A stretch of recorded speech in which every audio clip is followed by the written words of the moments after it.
자, 다음은 대통령의 업무 보고에 대해서 알아보도록 하겠습니다. 자, 이재명 대통령의 업무 보고가 국민들의 큰 관심 속에 성공리에 마무리됐습니다. 네. 마지막 그 해수부 업무 보고에서 대통령이 이런 말씀하셨습니다. 그 조직의 최종 책임자들이 그 자리에서 얻는 권위, 명예, 이익에만 누리고 거기에만 관심을 갖고 본질적인 책임이나 역할을 제대로 하지 않는다. 그래서 정말 눈 뜨고 못 볼 일이다라고 이렇게 강하게 질책했습니다. 예. 혹시 그 영상 보셨습니까? 저는 풀로 다 봤고요. 그러나 저는 그런 방식으로 그러니까 적당히 일 처리를 한다든지 또는 뭐 최고 책임자 또는 조직의 최종 책임자들이 그 자리에서 얻게 되는 권위, 또 명예, 이익, 혜택만 누리고 그 자리가 가지고 있는 본질적인 책임이나 역할을 제대로 안 하는 건 제가 그냥 눈 뜨고 못 봐주겠어요. 어떤 조직의 책임자 또는 어떤 조직의 일을 맡아 하는 사람들이 어떤 태도와 어떤 마음으로 얼마나 성실하게 하느냐가 사실 거의 운명을 좌우합니다. 똑같은 장소에서 똑같은 종류의 영업을 시작한 경우에도 흥하는 가게가 있고 망하는 가게가 있거든요.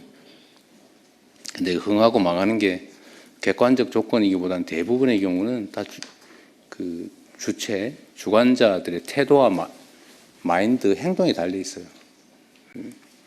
특히 세상 많은 사람들에게 영향을 미치는 공무, 이런 공직이라고 하는 건 더더욱 그렇습니다. 우리가 어떻게 하느냐에 따라서 세상이 그야말로 흥할 수도 있고 망할 수도 있는 거죠. 똑같은 조선에서 선조대처럼 망하는 시대가 있었는가 하면 정조대처럼 흥하는 시대도 있었던 거죠. 거기서 제일 큰 차이는 결국 선조와 정조의 마인드 차이였을 겁니다. 평소에 공부하고 진지하게 세상을 둘러보고 억울한 사람이 없는지 찾아보고 거기에 시정될 수 있는 기회를 별 무겁지는 않겠지만 징을 들고 다니면서 징철하고 가지고 다니는 그 태도 자체만 해도 지방 관아의 관리들이 얼마나 걱정됐겠어요. 자기 고을에 있는 주민이 혹시 징체 들고 한번 쳐버리면 자기 인생이 망가지잖아요. 그게 경계의 효과죠. 공직이라는 건 그런 거다. 그래서 우리 내부적으로 업무 보고라고 하는 것도 그냥 형식적인 게 아니라 정말로 각 단위의 책임자들이 자기 역할을 제대로 인지하고 그 역할을 제대로 수행하고 있는지를 보는 거예요. 그래서 여러분들 제가 한 6개월쯤에 다시 하려고 그래요.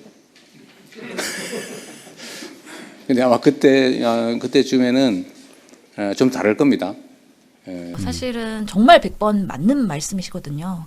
그래서 사실은 길게 말하셨어요. 해수부 마지막 그 보고였기 때문에 실제로 내가 왜 이렇게 여러 가지 공방이 되면서도 업무 보고를 공개적으로 했느냐. 그런 면에서의 이유와 그리고 배경에 대해서 설명을 해주신 거거든요. 상당히 납득이 되더라고요. 그래서 우리 국민들이 이런 공적인 책임을 갖고 있는 국정 운영에 대해서 뭐 항상 관심을 가지기에는 내 삶도 되게 빡빡하기 때문에 쉽지 않지만 적어도 공무원들이 어떤 방식으로 업무에서 일을 하고 있고 어떤 부서가 있고 어떤 기관장들이 있는지에 대해서 투명하게 보여주는 것 자체가 새롭고 신기한 일이었다. 그러면서 최근에 그 여론조사에서 보면은 국정 지지율이 윤석열 때보다 한 20%가 더 올랐더라고요. 예. 그만큼 일하는 이재명 정부구나를 명확하게 보여줄 수 있는 것이었다. 다만 뭐 디테일한 것에서 공방이 됐던 것들은 6개월 후에 또 하신다 그러니까 좀 더 큰 그림에서의 대통령의 그런 방향성 있는 미래 비전 제시가 보완이 되면 될 거라고 생각을 하는데요. 그러면서 저는 되게 공감 가는 말이 있었어요. 그 공무원들이 조금 더 부서별로 브레인스토밍 많이 해라. 소통을 내부에서 많이 해라. 그리고 사실은 꼰대 되지 말아라. 가장 그 기관의 수장인 사람이 나이가 가장 많고 가장 꼰대고 실제로는 뭐 사무관이 만든 거 과장이 검토하고 국장, 실국장 승인을 통해서 이렇게 부처 위로 올라가는 거잖아요. 그러면은 이 내용에 한 줄 한 줄에 큰 의미가 있는 것인데 이것의 변화를 과연 기관장들이 알고서는 사실 브리핑을 하는 것이냐, 아니면 그 내막도 모르고서는 사실은 그냥 그대로 흘러가도록 놔두는 것이냐. 그랬을 때는 현장과 실무를 가장 잘 알고 있는 이런 사무관, 주무관들, 이분들과 소통을 통해서, 브레인스토밍을 통해서 우리 부처가 어떻게 업무가 더 효율적으로 더 거듭날 수 있을지 국민의 입장에서의 이야기를 많이 하는 게 좋겠다라는 이야기도 하셨고요. 그리고 가장 경계해야 될 것, 결국에는 공무원들의 일탈, 본인이 스스로 위법하게 뭔가 지키지 않고 오히려 권력을 가지고서는 잘못된 방향으로 쓰는 그런 부분에 있어서는 매우 경계해야 된다. 그런 것들이 내부에서 고질적으로 반복적으로 있기 때문에 오히려 무감각해질 수 있기 때문에 우리 스스로가 다시 한번 돌아볼 수 있는 부처별의 그런 뭔가 공직으로서의 윤리에 대한 부분, 국민들한테 신뢰받을 수 있는 그런 부분들에 대해서 보완 지시도 하셨거든요. 그래서 와, 이게 정말 행정부에서 성남시장, 경기도지사, 그리고 당대표까지 해서 대통령이 되면은 이렇게 달라질 수 있구나. 그래서 검찰총장이나 아니면 어쩌다가 당에 입당해가지고, 대통령이 됐던 윤석열과는 완전 180도 다른 모습을 보면서, 아, 그래도 지금 여러 가지 경제나 여건들, 뭐, 대미 환경이나 국제정세나 너무 어려운데, 그래도 이재명 대통령이 최선을 다하겠구나라는 신뢰는 어느 정도 쌓을 수 있는 업무 보고였다라고는 판단할 수 있습니다. 예.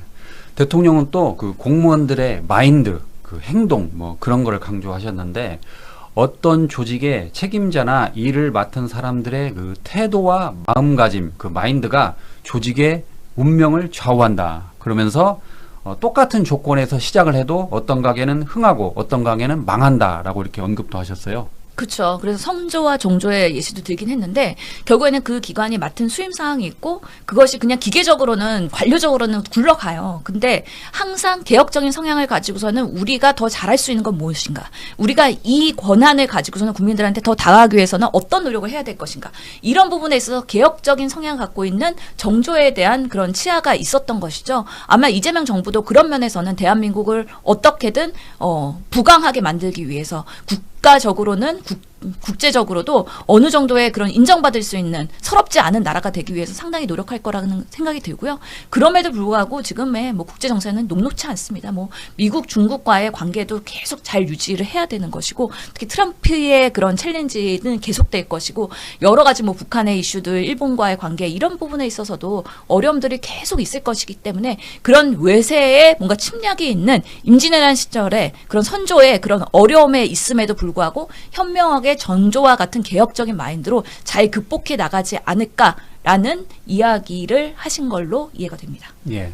대통령 업무보고 때 많은 관심을 받은 것 가운데 하나가 전 정부 때 임명된 인사들. 그러니까 이학재 인천공항공사 사장, 정병국 문화예술위원회 위원장, 그리고 이재호 민주화운동 기념사업회 이사장, 그리고 신보라 여성인권진흥원장. 이 전직 정권의 전 정권의 인사들이 어디에 숨었는지 다 드러났어요. 그러니까요. 그래갖고 사실은 여전히 지금 기관장들은 대부분이 윤석열 임명한 사람들인 거예요. 그래서 대부분 비상계엄 하기 직전까지도 임명하고 비상계엄 이후에도 최상목, 한덕수 이런 사람들이 기관장 임명하고 나왔잖아요. 그래서 알밖에 아니냐 이런 비판들이 있는 건데 결국에는 23년, 24년, 5년까지도 임명을 하고 나왔으니 이 기관장들의 임명은 임기는 대부분 3년이거든요. 그러니까 결국에는 28년까지는 계속 이런 분들이랑 같이 일을 해야 되는 거예요. 그럼에도 불구하고 이제 일을 잘하는 사람들에 대해서는 연임도 시켜주고 장관 같은 경우에는요.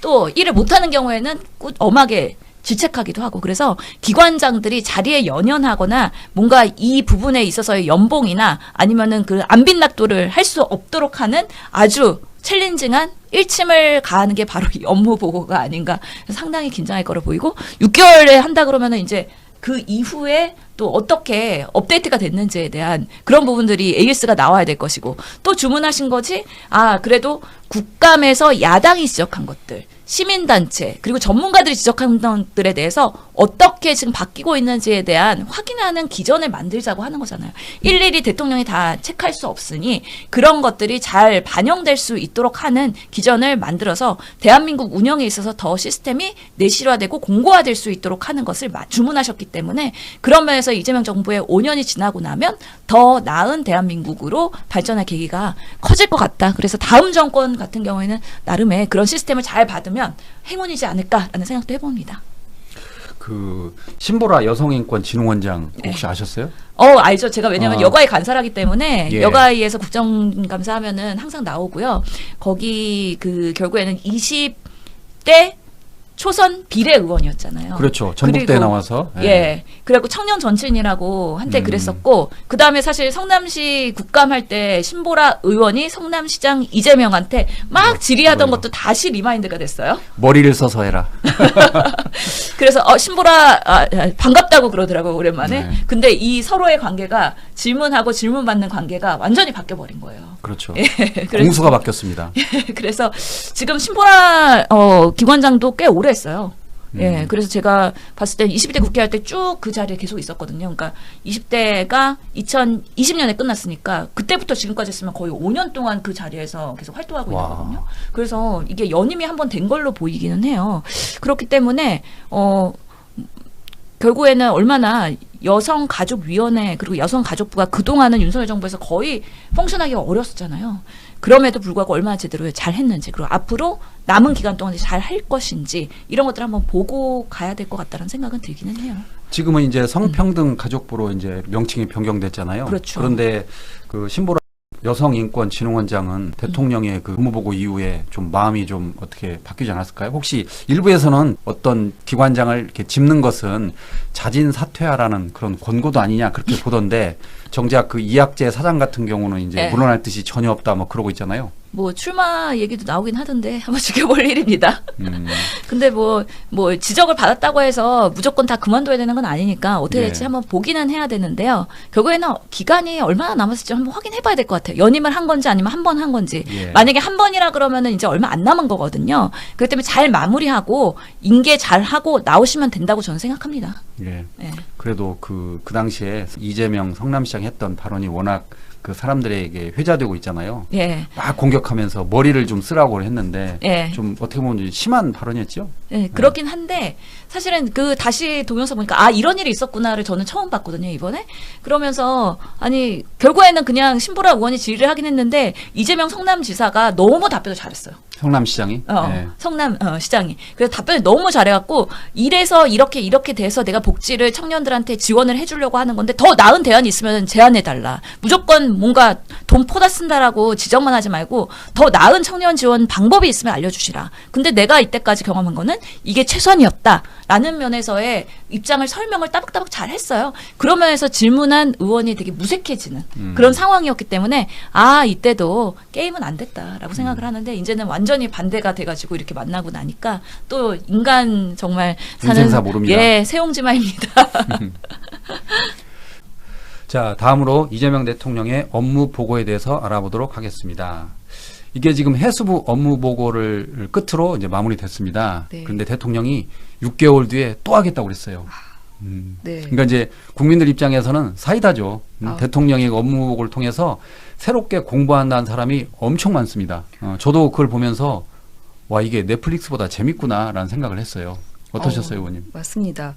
저도 일단 업무 보고가 다들 너무 이렇게 저런 내용도 있었구나, 저런 부분이 뭐 허점이구나, 사각지대구나 다 알게 됐는데 이 부분을 사실 6개월 만에 다시 하겠다라는 게 저는 개인적으로 전에 국회의원을 했던 입장에서 좀 예. 더 놀라웠습니다. 왜 그러냐면 이 각 부처들이 가장 힘들어하는 게 사실은 국정감사입니다. 국회 예. 아시겠지만. 예, 예. 근데 그건 1년에 한 번 하고 그리고 저도 이제 1년 뒤에 다시 국정감사를 그 상임위를 준비하면서 아차 싶었던 게 1년 전에 분명히 엄청나게 질타라고 지적을 했는데 그게 피드백을 정확하게 못 받았던 건데 그게 1년 만에 깨달아지는. 예. 그래서 저도 열심히 한다고 해도 그게 1년 주기로 더구나 그거를 그때 지적했던 거가 잘 작동하고 있는지 확인하는 게 아주 쉬운 건 아니거든요. 그런데 6개월 뒤에 다시 봅시다. 뭐 이런 게 사실은 그게 부처들에게도 무서울 뿐 아니라 그 스스로도 당신 대통령님 스스로도 굉장히 더 공부해서 어떻게 잘 되고 있는지를 다 챙겨보겠다라는 입장이거든요. 예. 제가 지난주에 그 국무총리님 뵐 일이 있었습니다. 예. 그런데 그 총리님 이렇게 말씀하시더라고요.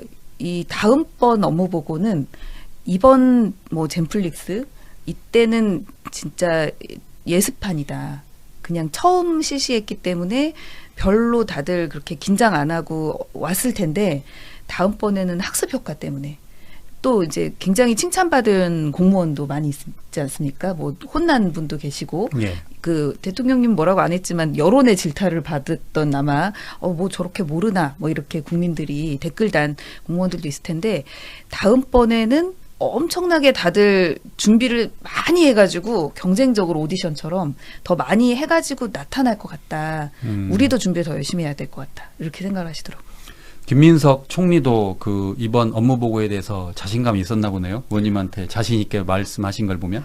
예, 자신감을 넘어서 이 대통령님이 제가 이 총리님도 더 바빠지시겠습니다. 뭐 그랬더니 그런 차원이 아니라 사실은 그냥 아무도 안 하더라도 대통령 혼자라도 밤새도록 6개월 내내 이거를 챙기고 있을 분이지만 그러실까봐 더 하실 일이 많잖아요, 사실은. 예. 지금 외교나 통상이나 사실은 회복을 넘어 도약으로 지금 가고 있거든요, 지금. 청와대도 다시 이전하고.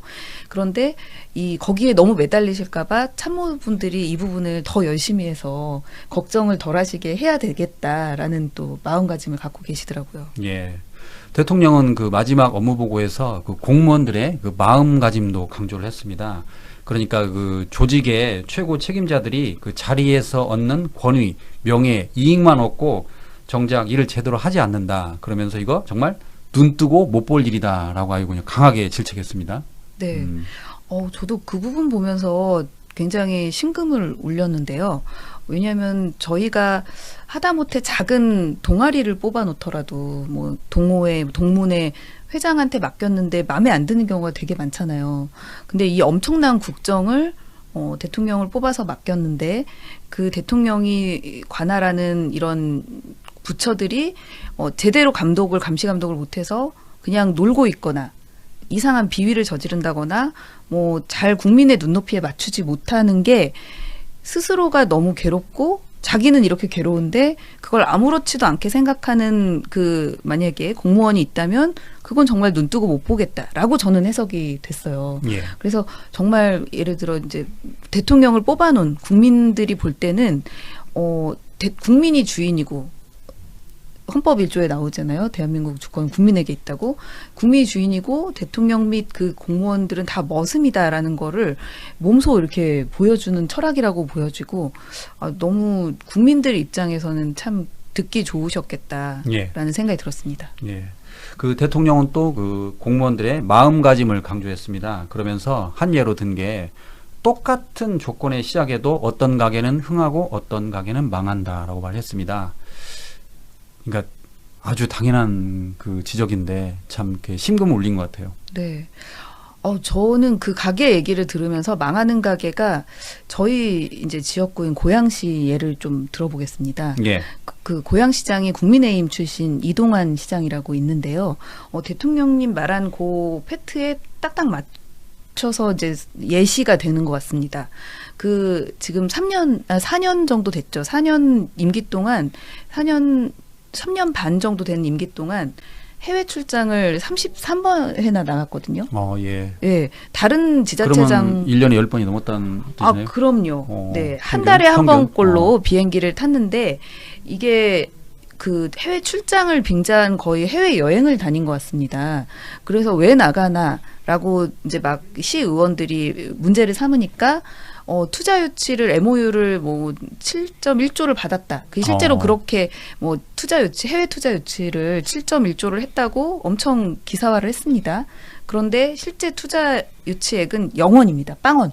예. 네. 그리고 그게 빵원인지도 모르고 시정질의 때 막 그 영혼 없이 공무원들이 써준 글만 읽다가 딱 이재명 대통령님이 말한 그 전형입니다. 부하 직원이 써준 내용조차 정확히 파악을 못하고 해외여행에 급급한 뭐 그런 단체장이죠. 이런 머슴을 뽑아놓은 이제 시민들 입장에서는 3년 동안 시정이 하나도 진행된 게 없습니다. 네, 그렇군요. 네.